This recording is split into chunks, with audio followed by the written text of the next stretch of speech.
a lot of second purchases happen within 24 to 48 hours after placing an order. So Wow. basically, before even you like received your package from the brand, you're like going back to the website and like purchasing something else.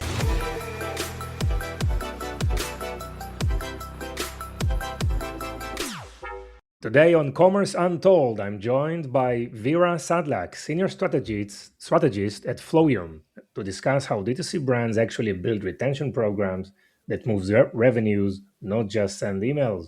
Vera, how are you? Welcome. Good, good. Thank you for having me, Ethan. Excited to be here.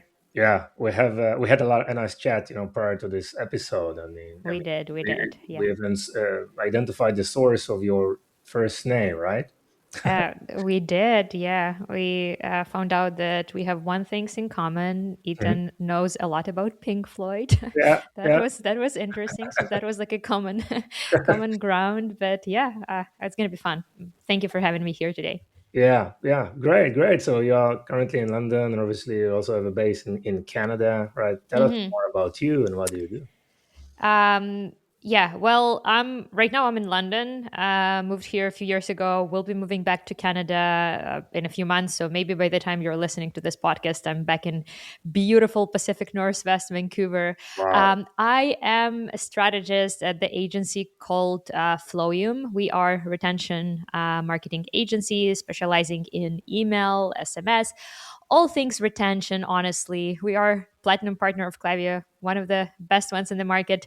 I might be biased, but if you ever want to learn something about email or SMS, most of the time Flowium will be on top of your search because we do deliver like a lot of really good educational content. And I really hope that today you will be able to learn something to apply to your business, to your agency, or if you have more questions, please like reach out to me directly or to anyone at our team. Yeah, I mean, there is a lot of so much focus on acquisition, right? Obviously, Mm-hmm, it's mm-hmm. so challenging these days, and all the innovation and the tech probably goes to strategies and processes and tools. It is, Just trying to yes. understand attribution and analytics and multi-channel and offline and online and retention is just this place where you can just pick the money or from the floor with existing customers and just try to upsell, Exactly. try to deliver value. Why have first have you decided to specialize on retention rather than the acquisition side? Like honestly, there is like no dramatic story here. It's just like Mhm. happened. Yeah. It just happened. I was like back in the day like marketing generalist doing everything, but then I started like realizing that brands are honestly like leaving money on the table with like not utilizing their databases enough. It's almost like they are pursuing this like lead. They're like adding them to the list, or that first purchase happens, and then like the brands are going like crickets, nothing happens. It's like Yeah. you've been like pursuing that person like actively, then they are placing the order and you don't even like follow up with an email.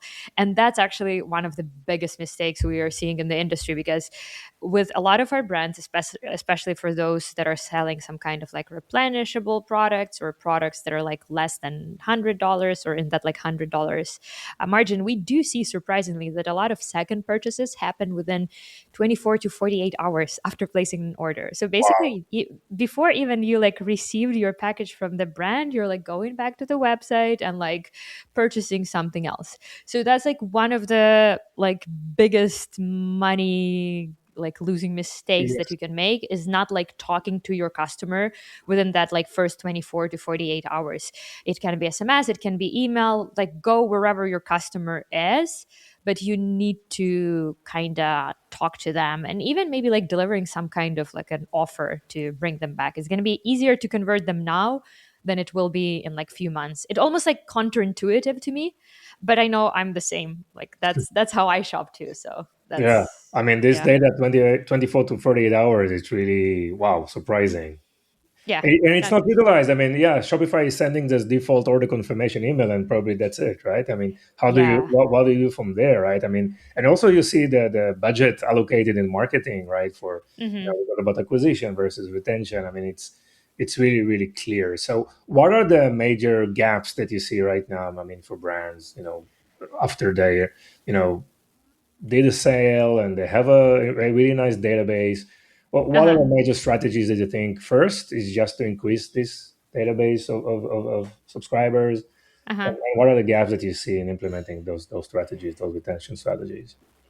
One I kind of covered. It's like brands being like very active before they convert that lead, and then being like quiet after the first conversion happens. So you do need to have post purchase sequences in place, email, SMS, like everything.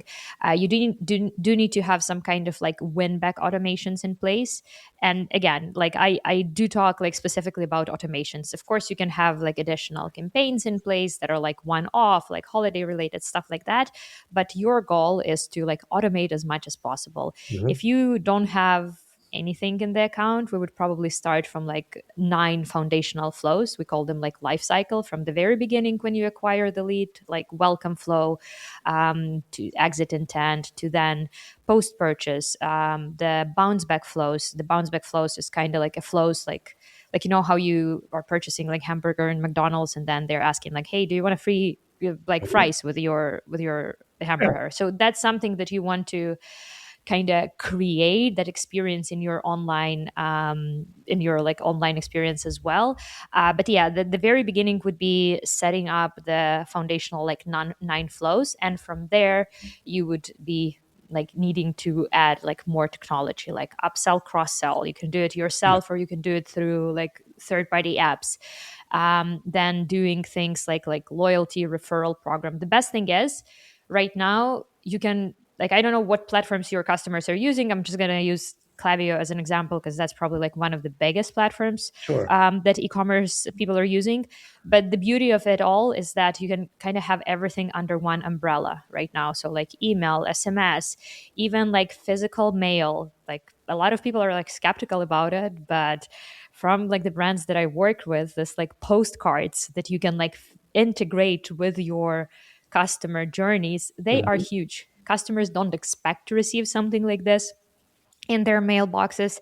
That's why it performs so much better. So yeah, the beauty of it all is that right now, like the more of the tools you can have under like that one umbrella, the more omni-channel experience you can create, the better. So Yeah. that's yeah. I just met yesterday a brand around the $10 million range a year in home and gardening Uh-huh. category. They have more than 50 different journeys implemented, right? Yeah. Yeah. What do you think? Is it the right number? I mean, the more the merrier in my Yeah. mind. It's not even like a problem or challenge that we have with a lot of clients that are coming to us. They don't segment their list enough, and they just like have one size fits all for all of the automations. Even Yeah. if we talk about something as simple as like checkout start or checkout abandon, like the flow that probably all of you listeners have, one size fits all will not be delivering the same results as if you would, for example, create different branches in that flow. Hmm. So even like checkout started, you can branch out people depending on how much money they like left in their cart, or like how much product you left. So for example, you can give like one discount code to people who have like under $100. You can give like a different incentive to people who are like 200 plus. I'm just like using it as an example. You can create separate sequences for your hero products. For example, we have a brand that is like a big cosmetic brand, but they have this like lash serum that is like absolutely rock star, and they're like making half of their revenue from that lash serum specifically. Why not creating like a separate sequence for this like lash serum people? Hmm. So the more kind of variation of that journeys you can create, the better. And don't be like spooked of like too little people going through the journeys. We do see, like statistically speaking, that whenever we send a campaign, for example, segmented lists, they bring as much, sometimes more revenue than non-segmented list, which again sounds almost like counterintuitive. A lot of Yeah. brands think that if they just like send it to their entire list, their chances of converting it are better. But by doing that, you're hurting your deliverability. You're not landing in the inboxes of your customers. You're landing in promotion or spam. So, and we see that like revenue wise, people are not losing by segmenting. So like to your point, 50 journeys, yeah, why not? Like Why not? Yeah. the more the better. And it depends, of course, on like what kind of products you're selling. Like how often people repurchase, but the better you can be with like customization, the better your conversion will be. Yeah. Yes, yes. Let's do some, definition exercise. I mean, Hmm. retention is such a jargon these days. I mean, it's Yeah. just commonly used. Everyone thinks it's something else. What's retention for you guys? In my mind, retention is everything that is happening after you acquired that lead. Hmm. Not even like the first purchase, after you acquired the The lead. lead, After just a prospect, right? Didn't purchase anything. yeah, or like I mean, even like as soon Subscribe. as you get some kind of information from the customer, so like you own that data. Yeah, It's not like someone on Instagram. It's like you own the data. You on the have either data. their email or SMS. You can talk to them like Yes. directly.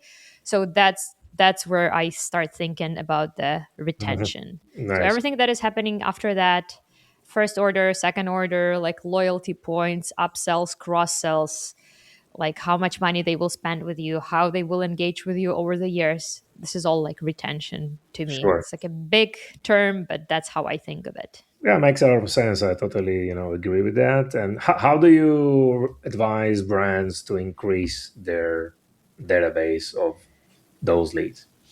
The database, I it's not mean, even like about increasing. I think it's about, I see that a lot of brands are not even like catching the traffic that is going to their website. So, like, not having some kind of like a pop up form or some kind of opt in methods. I know a lot of brands are like hesitant of having them because it's like annoying or it's a bit it's, disturbing. Yeah. yeah. So, I do see that point, but why not at least give that option to your customers so you can acquire that email or that SMS and start directly talking to that audience on your like start directly nurturing them through the emails. Something that we also do with our like more established clients, we do the identity resolution. Like we use a lot of identity resolution softwares as well. It's Hmm. like mostly for Americans though, because in Europe this like rules are much more strict, and in Canada as well.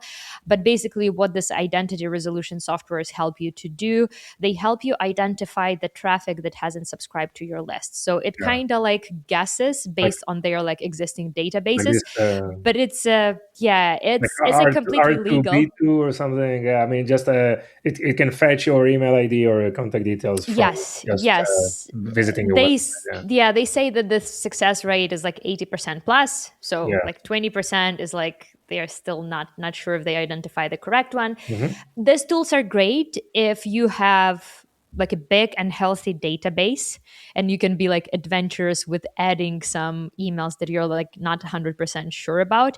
But if you have some like deliverability issues, or if your website traffic is very low, so for example, I think like retention.com, like this like one of the OG tools, there are like Yes. other tools as well, but I think retention works with like traffic of like 50,000 plus per month. So you have to be like a bit more like established in the industry, like known in the industry, for that tool to even like make sense for you. Sense, yeah. If you don't have like a list like that, or if your deliverability is not in a good place, or if you want to grow your list like in a more organic ways, do think about having some kind of like opt-in methods. It doesn't have to be pop-up. It can be some kind of like gamified opt-in forms like Hmm. this, like wheels that you've seen, or some Yeah. quizzes are amazing. Like I like swear by quizzes like Octane AI that help you. For example, if you have like a lot of SKUs on your website, you have like thousands of SKUs, the Hmm. quizzes help kind of help you like navigate your customer towards the correct purchase or Yeah. towards the correct product. But at the same time, you're also collecting zero party data that you will be able to use in the future for like segmentation purposes and flows and stuff like that. Yeah, and so for those leads that they didn't purchase anything from us, but we Yeah, can identify them and we can reach out to them. What is usually totally. the content or the type of content we want to send over? It depends on like what you're selling, honestly, but if I would to generalize what we typically do with brands that we work with, we kind of divide people depending on what page they came from. So in our mind, before we start working with a brand, we see like people who are opting in through the home page are people with like lower intent of purchase compared to people who are opting in through the product pages. Yeah. So content for people who are coming from your homepages or blogs or something. It would be more like educational, nurturing, who we are, like what we sell, what makes us awesome, what makes us different from everything on the on the market. The product page browsers, we talk to them slightly different, and it's more like product focused, and Mhm. sometimes we even like lead with a discount code because we know that something stopped them from buying, and it's not even like the awareness portion. We assume that it was like the price, if the discount code is in your like toolbox at all, because some brands, they don't do like discounts at all. Yeah. So first group, we make emphasis on like education, second group and more like a product focus on and like discount focus. So that's something we would start Yeah. from. I mean, think about it, where brands are spending sometimes thousands of dollars on a CAC, right, to acquire one customer. Yeah. And you have visitors on your website, right? Just give them something, not Yeah. just quizzes, give them something, something Some valuable. kind of So, value. Yeah. yeah, because they Yeah. can transfer. I mean, it's so cheaper than any of your PPC or whatever campaigns that you do Totally. online, right?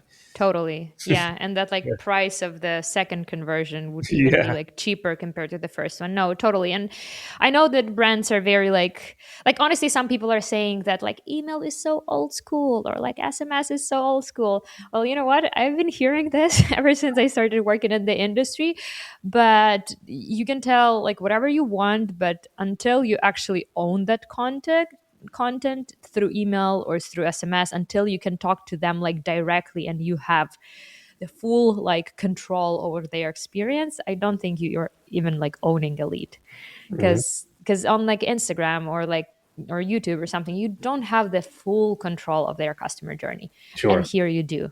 So you, and like 98% of like planet Earth's users of internet, they have email, like 98%. I think it's even like might be 100. So it's like just like Sure. dumb not to have this automation. And on average we see that like Shopify brands on average are driving like 25 to 30% revenue from like Klaviyo, so from like combination of email and SMS, like Hmm. 25 to 30% of their online revenue. That's a lot. That's a lot. That's a lot of money to like leave on the table. So do set up some like basic stuff and start like looking into like the journeys and stuff. And platforms like Klaviyo, we even use them not just as like communication platforms, but also as like data collection platforms. Because things that you can see, like even with segments, if you don't want to be paying for like some extra like analytic tool, Mhm. even just like segments and custom reports, it can give you like so much data about your customer that you will be able to use in your like other marketing channels, that it's like dumb not to use that Mm. Yes. possibility. Yeah. Yeah, yeah, that makes a lot of sense. And so, what are the important KPIs for successful retention implementation? Hmm. Yeah, that's a good one, because a lot of people, when they think of email marketing, they think of like open rates. You know what? Open rates are not important anymore, like as Yeah, important the as they bots used to be. opened it, Yeah, right? because like bots are opening emails, Yeah, and now like all of the open rates are like 60%, yeah, 70%. It doesn't tell you like whether or not your account is or your email right. is actually performing well. So I would like almost ignore it altogether. You can still look at the open rates, but more as like directional metrics. So you Yes, can see like, over time probably yeah, is. like this like Yeah. here we like improved, here it decreased, but do not take it as like the main metric.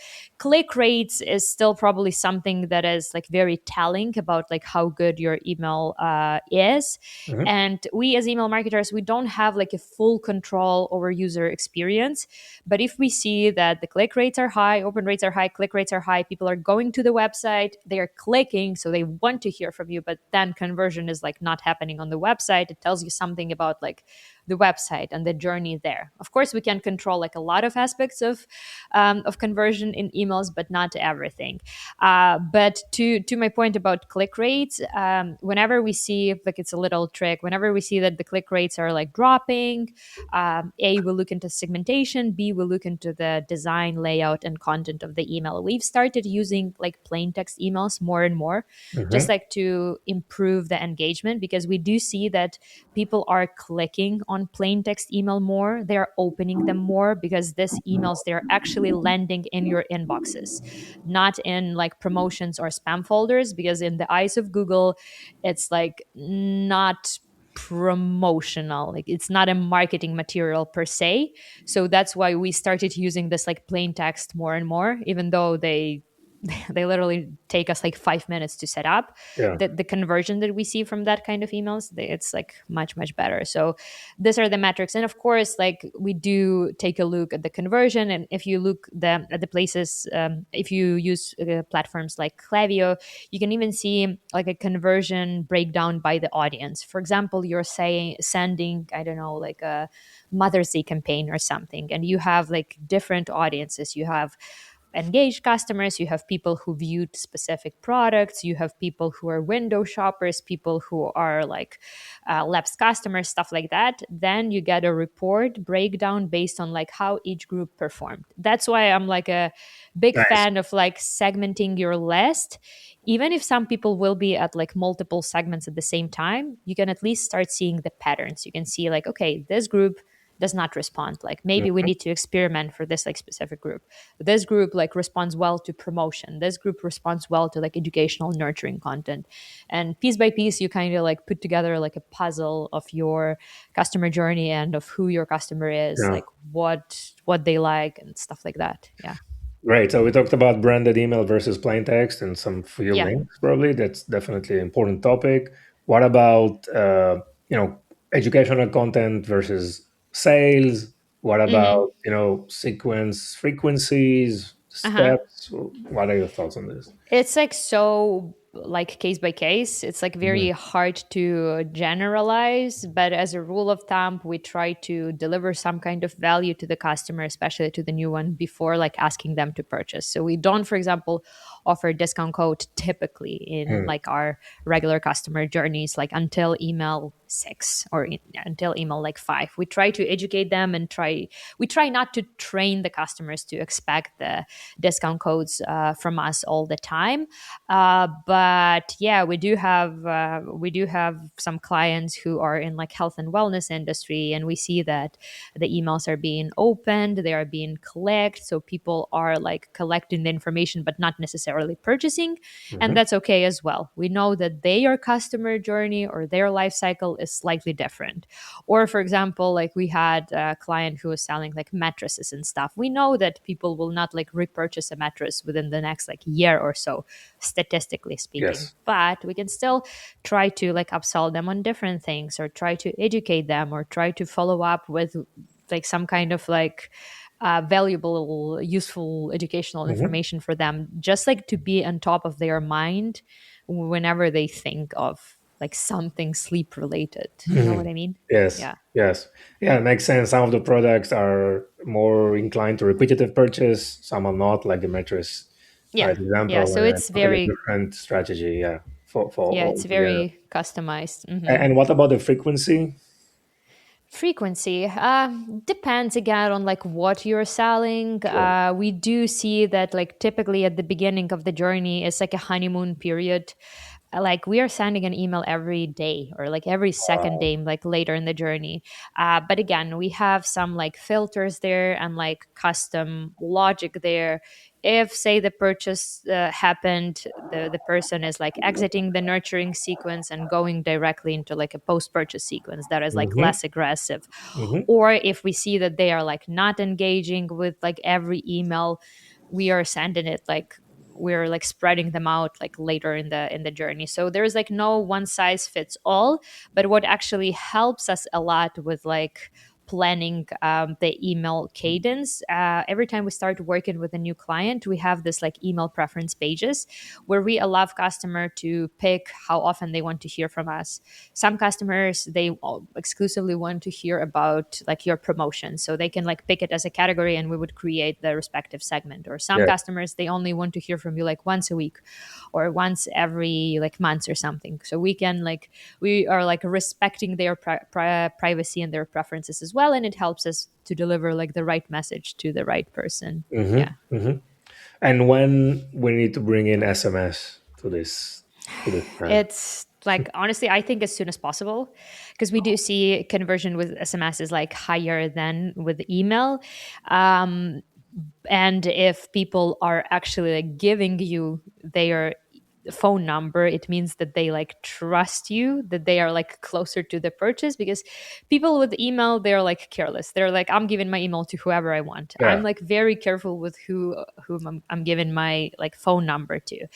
With SMS, I wouldn't recommend being like as adventurous as with emails. Like, do not send to people like every day. Please don't. Like, we sure. recommend like once a week, maybe. Like, that's a good cadence, or more like a triggered by their actions. But of course, you can like analyze the engagement of the SMS. And like change that patterns, but that's like as a rule of thumb, like once a week is like Hmm. good enough, or even like even less. So only message when you have something like big to tell them, Yes. you know? And this is really just SMS. What about WhatsApp? Is it part of this as Yeah, I well? mean, Klaviyo just introduced WhatsApp Yeah. recently, personally, like a month ago or something, but it's still very limited, and they're using it mostly for transactional purposes. I'm in Europe right now, and everyone is using WhatsApp. In Yeah. America, it's still not as big. I don't know about like Israel or where your listeners are in the world. Tell us like if WhatsApp is big. Here in UK, True. it's Yeah. huge. Yeah. Everyone has it. Like brands have it. Like all of my friends' groups are on WhatsApp. In America, it's still getting there. People are using it for personal messages, not necessarily for marketing ones. Yes. So it's still like too early to tell whether or not it's gonna stick. But for my clients, I'm planning to start experimenting with WhatsApp in like Q3. But it's still like very like limited compared to what we have here Yeah. in Europe. But Yeah. beyond Klaviyo, I think, and it's probably the capability will evolve. It's more kind of an intrusive kind of an outbound reach out, right? Yeah. Over WhatsApp, it's more personal kind of thing, right? So Yeah. I think Yeah. it's It's yeah. Yeah, I know Uh, some brands are using like Telegram as well. mhm. Here in UK, I was like surprised. So I know in Ukraine, it's like one of the big messengers. In UK, people started Mhm. using it as well, and brands as well. All of this like chatbots and stuff. Uh, but yeah, our like in ideal world, we would have again like all of the tools that we're using under one umbrella, like Klaviyo or Yes. whatever you're using, email, SMS. They like recently introduced this like RCS, like rich SMS content. I'm not sure if you used it a lot or not, but basically what it is, it looks like an SMS or MMS, but you can include like maps, product cards, not just like an image like we used to in the past, but now it's like a rich SMS content. So it's pretty cool as well, especially if you have like a lot of SKUs. Yes. Yes. Vera, any recommendation on deliverability? Oh, that's a good one. That's a good one. Well, first of all, don't like bombard your entire list with the same message. That's a big one because you will end up in spam. And it's like harder to get into the spam than get out of the spam box. All of this, like ESPs, they have this like little deliverability tool where you can kind of check on like what's impacted your deliverability recently. But whenever you are starting your account, or you're moving from one domain to another, or you're like moving from one platform to another, we would recommend starting with like warming up your ESP first. So launch the automations first before introducing the campaigns, just because historically they tend to have like better engagement. So that's something we would recommend.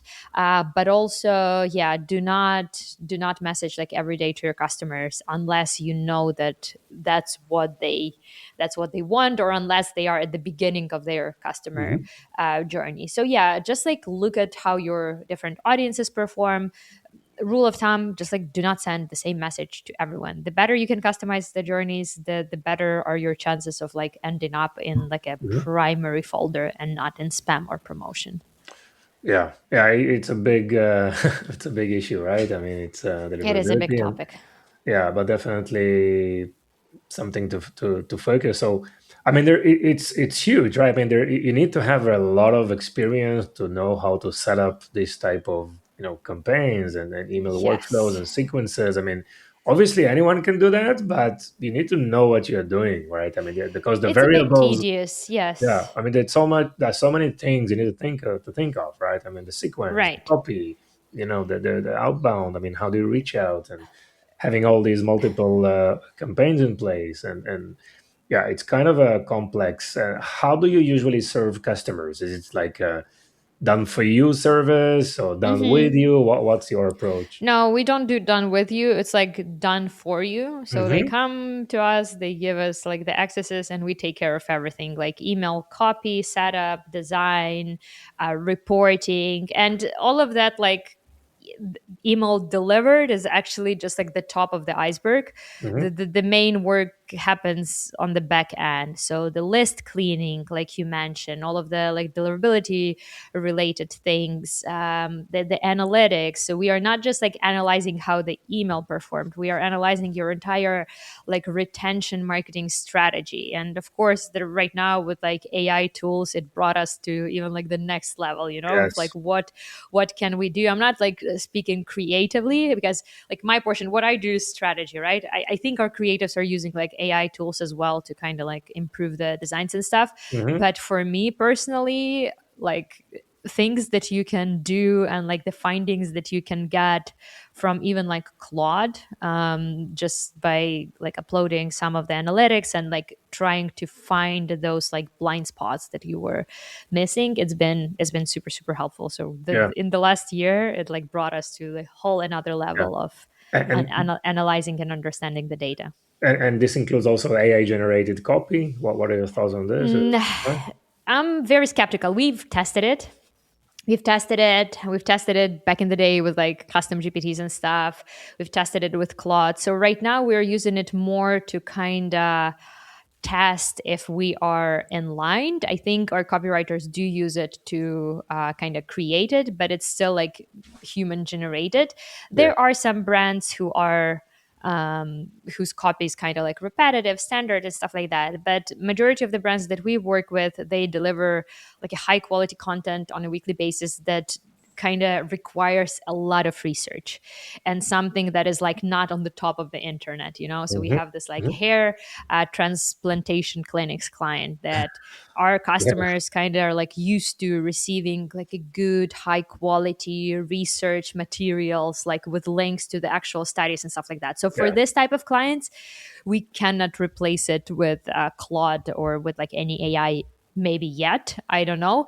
But for some like clients that are selling, I don't know, like supplements, and your content is like quite repetitive, yes, that definitely the portion that you can automate. But you need to be very careful. Like I'm talking specifically about like supplement client. When we did this like experiment, but then the human was checking, we noticed like a lot of medical like promises were made, even though it was like a part of the script, like not to made it. So you Hmm. still need to check all the time. What we use it mostly for is like analytics. So that helped Sure. us to create like really really strong like reporting analyses. Yeah. Nice, nice. So, Vera, how brands can find you? Like honestly, flowium.com is the best place. Or just like reach out if you have any questions, Vira at flowium.com. Everything is super straightforward. But yeah, we do post a lot of really high quality educational content. We're like sharing everything that we learned, we're sharing it with the internet. So go to our YouTube channel, go to our Instagram. We're very like active everywhere. And follow us on LinkedIn as well, because that's where we post like a lot of good quality stuff as well. Very nice. I mean, content is so important, right? It So, is definitely. 100%. Great. Vera, anything 100%. else you want to add? No, thank you so much for having me. It was super fun. You Yeah. guys, if you have any questions, talk to me, talk to my colleagues. We're like the biggest retention marketing nerds and happy to talk about Yes. retention Not just all nerd. day, every day. I mean, you're also full of energy of this topic. It was really great to Thank you. see. So, thank you so Thank you much. so much. Thank you. Enjoy the rest of your day. Bye bye. You too.